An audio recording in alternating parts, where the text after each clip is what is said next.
Hi YouTube, greetings everyone.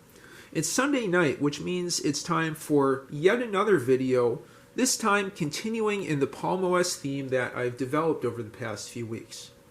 Tonight, I'm going to show you how you can turn your cute little Palm OS device, like this Palm Z22 that now I've featured in several videos, into an incredibly powerful HP RPN compatible programmable calculator. I'll be doing this using the program Free42, which is a truly fantastic open source HP42S programmable calculator simulator developed by Thomas Okken. It is truly wonderful and truly portable. It will run on Windows machines, on Mac machines, on Linux machines, on Palm OS, Android, iOS, many different mobile computing platforms, and who knows, maybe even toasters, refrigerators, ovens, washing machines. I kid, but I just want to make the point that this simulator is incredibly portable, and incredibly well documented. But it does have the disadvantage over an emulator that it is, like I just said, a simulator. It has the same functionality as an HP42S, but functions are not implemented the same way. I don't want to get into a philosophical numerical analysis discussion, but there are cases where a program might not give the exact same answer as a HP42S. And again, I don't want to talk about whether that matters or not, but certainly there are cases where it could matter quite a lot. That said, I had toyed with this idea for quite a while, and I thought there's many advantages over having an HP42S. Palm OS devices are a lot more common, a lot more inexpensive compared with a highly sought-after HP42S. And while they don't have quite as good battery life for what they are, they do have great battery life. For what they are, I say, because these things are not limited to the processor of an HP42S. This Z22, like I mentioned in prior videos, has a 200 MHz ARM processor, which is far faster than HP42S. And even when you take emulation or simulation into account, it should be a lot faster than a real HP42S. I wish I had one to do some benchmarks in a future video, but I think I'll just do some benchmarks on this alone and maybe compare it to other HP RPN programmable calculators. The other advantages are obviously a lot more memory. I mean, this is 32 megabytes of non-volatile RAM. And you can easily import and export programs compared with the original HP42S, which might have had an infrared port as I recall, but I'm not sure. I think it did have an infrared port so you could print out programs and output, but I don't think you could easily sync it to, or even sync it to a PC like you can with a Palm device. So with that said, I'll go ahead and open the application here from our home window. And you can see that there's a screen showing all the keys that you'd expect on HP42S, as well as shift keys, plus a nice two-line display up top, as you'd expect on the real thing. There is a default skin here for a 160 by 160 low-res Palm that has a white background and blue keys, but you can add other skins. I've installed other skins from a add-on package, and you can do things like reversing the colors, have white on blue, or what colors you'd expect for a real calculator. Orange shifted keys there, and a gray background with black letters. But I think really the blue on white looks quite good to me, so I'll stick with that. Before I go any further, let me go to the help page and give you some information on Free42.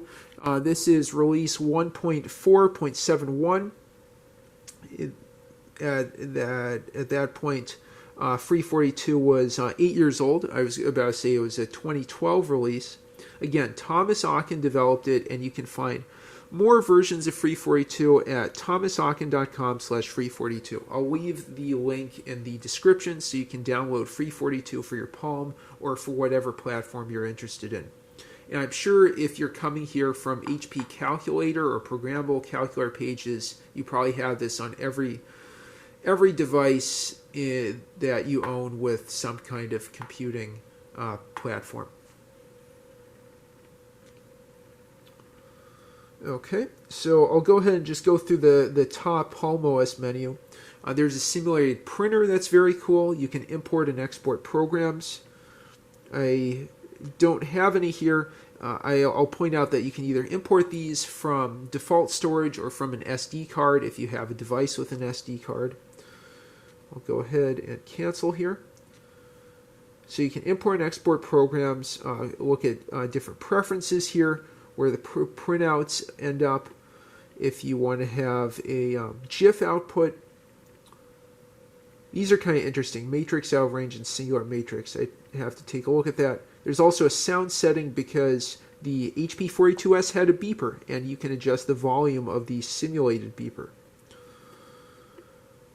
That is interesting. So this gets into the whole simulation versus emulation discussion I mentioned earlier.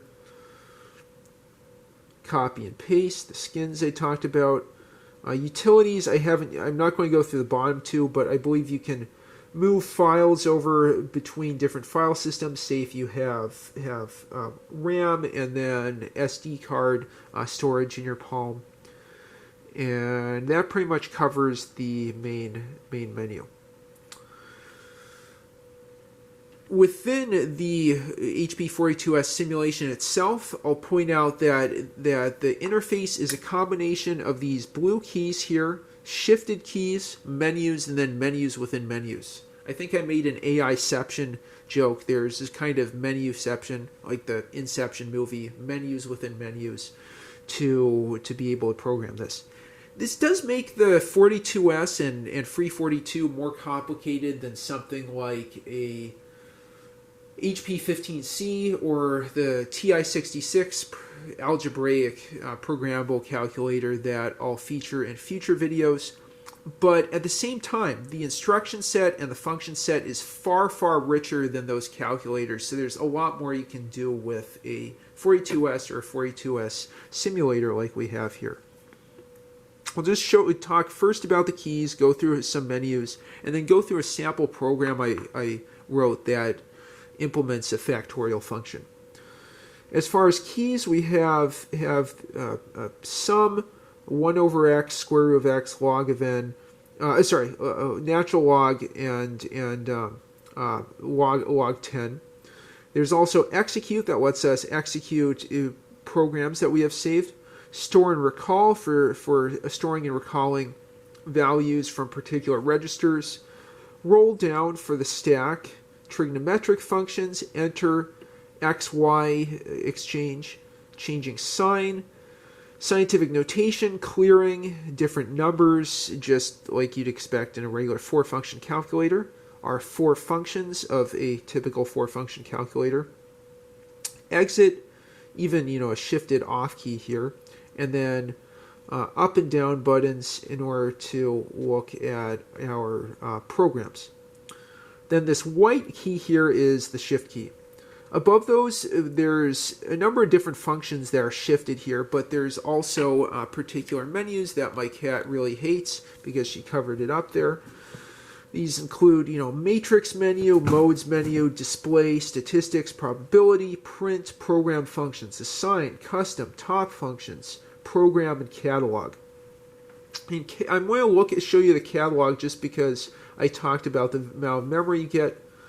Look at that. There's more than 3 megabytes available here. And as I recall, an HP 42S had memory of 8 kilobytes. So you get a little more memory on your HP 42 simulator. Some of these menus are for general settings for the calculator or simulated calculator here. Others show you variables, others show you functions. And others, pick out secondary menus.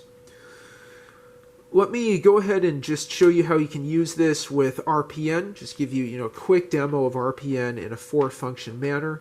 Let's say we want to multiply 6 and 5. I would do 6, enter, and then 5 times, and that's 30. And if I multiply again, I'm going to end up multiplying y and x in the stack, and then you get 0 and 0.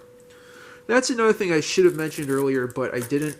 The stack here is 4 different levels.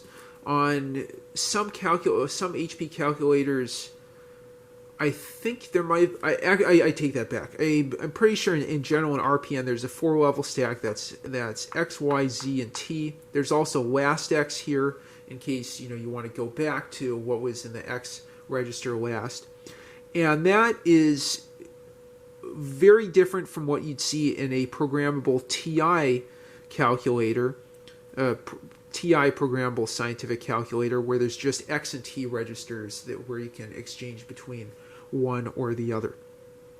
So that's important for when you think about how you want to write out an equation and manipulate different numbers on the stack. Again, it's reverse Polish notation, so instead of 6 times 5 equals, you do 5 and then enter 6 times in order to get an equivalent output.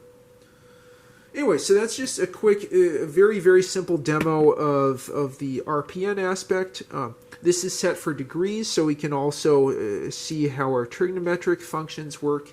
Indeed, the sine of 45 degrees, as my cat agrees, is the square root of 2 over 2. And the sine of 90 degrees should be 1, and it is. And the cosine of 90 degrees is 0. So it is a relief to see that. If I do 45 degrees tangent, that should be 1. Great, so there's nothing particularly strange about those outputs. With that, I want to show you the program that I wrote to calculate factorials of a number. I'll go ahead and do Shift. You can see the Shift icon there, and then Program. And I'll go ahead to the top of the program. I'm using that D-pad in order to go up and down, but I could also use these up and down keys or backstep and single backstep and single forward step on the as shifted keys there. There's a 25-byte program. Its label is factorial.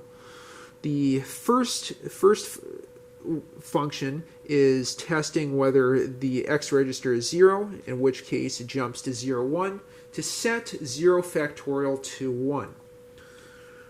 The next function is store the X register in register 0, 0, set the X register to 1, and then label 0, 0 first involves recalling what's in register 0, 0 to the X register, multiplying that by the Y register, and then dropping the result into the X register. That's another aspect of the stack that I implied but I didn't talk about.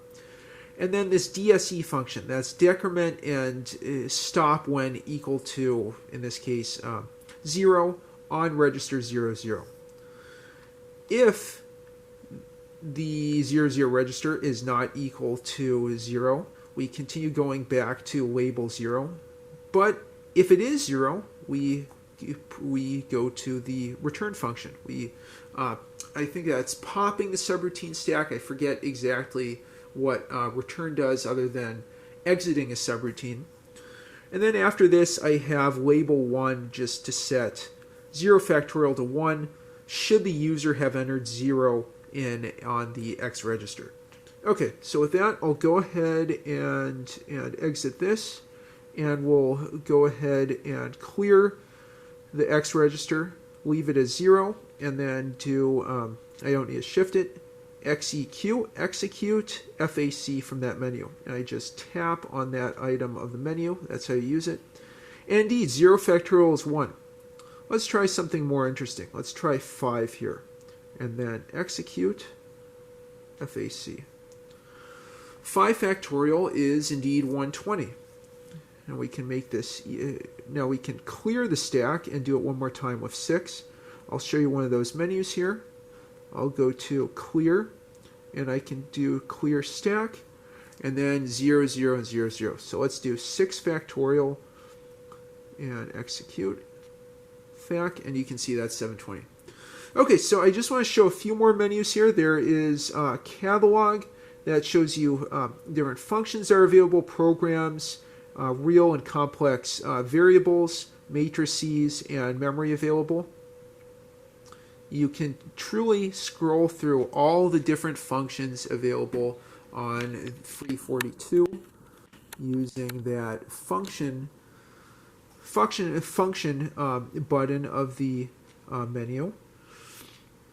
I'll go ahead and exit that. Some of these menus, as I mentioned, are settings for modes, degrees, and rectangular there. You can also, let's see here, change bases to get that HP 16C-like functionality, hexadecimal, decimal, octal, and binary, and then I believe there's some logic functions there, which is kind of interesting. Rotate X, Y. Yeah, so it is a little bit more cumbersome than some of the simpler HP programmable calculators, but it's very, very powerful. You can go to convert here, for example, and change between degrees and radians and so on. And then also do things like absolute value and getting the sign of a particular number. Let's see if there's anything else particularly exciting. I'll go to probability. There's flags, as you'd expect on older HP calculators. I think one really important one that I'll just use to wrap up is the program function menu. You see you have label, return, input, and then a few others there, as well as tests between X and Y and X and 0, prompt, pause, ISG, and DSE. I've done a previous video where I talk about my philosophy of programming and why I think programmable calculators are great teaching tools. I'll have to start that series soon, but I just want to point ISG and DSE can be the seeds of many other types of control structures like for next and dual while loops. Anyway, so with that, I hope you appreciate this nice long overview of Free42S on your Palm OS device. I hope this was helpful to you. Please leave your experiences or thoughts about this in the comments down below. And please like and subscribe as always. Thanks so much for watching. I hope this was helpful. Have a great start to your week.